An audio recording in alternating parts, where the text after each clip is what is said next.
बन्या पानी प्रखर स्रोतरे भासीगले वृद्ध उद्धार करी खटियारे डाक्तरखाना नेले स्थानीय लोके। बस्ता ब्लॉक काशीमारी ग्राम रे घटिछि अघटन। वृद्ध जनक काशीमारी ग्रामर गुडुरा माझी लगाण वर्षा जोगु जलका नदीर बन्या आसी विभिन्न स्थान रे रास्ता उपरे पानी प्रवाहित हेउछि।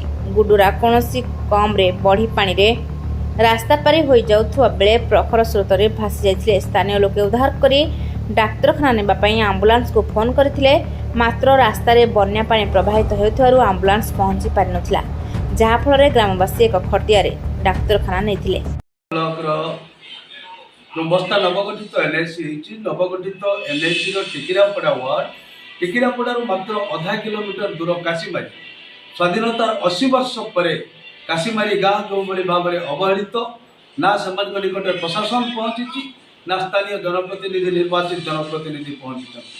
दुख और परितापर विषय आज बन्या 7-8 दिन है उठू बहुले गतकाल जितेबाला आम दल का टीम काशीमारी गाँव में पहुंचला सेठिकार रास्तार अवस्था कथा आम दाबी करूँ, किंतु गोटे दिन बीती जाए ना आज जड़े 60-70 वर्षर वृद्ध मौसा जलका नदीर बन्या बुड़ीगले।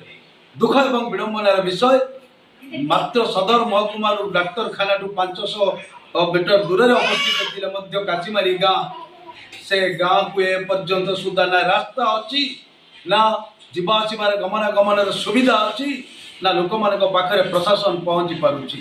या सबुठार बस्तावासी प्रति विडंबना स्वाधीनता जितेबाला आम 80 वर्ष पालन करुचे गोटे गाँ को से रास्ता नहीं। वृद्ध मौसा को दौड़िया खटे बुआ जाऊँ आधा किलोमीटर दूर में बस्ता गोष्ठी स्वास्थ्य केन्द्र को आपण जरिया निवेदन करुच्ची प्रशासन तुरंत काशीमारी गाँव को नजर दिंतु एवं सेठिकार रास्तार अवस्था कथा चिंता करंतु सेठी चिर अवहेलित आदिवासी लोकों कथा चिंता करंतु। बस्तारू जगत कुमार गिरी रिपोर्ट रूपाथालिया।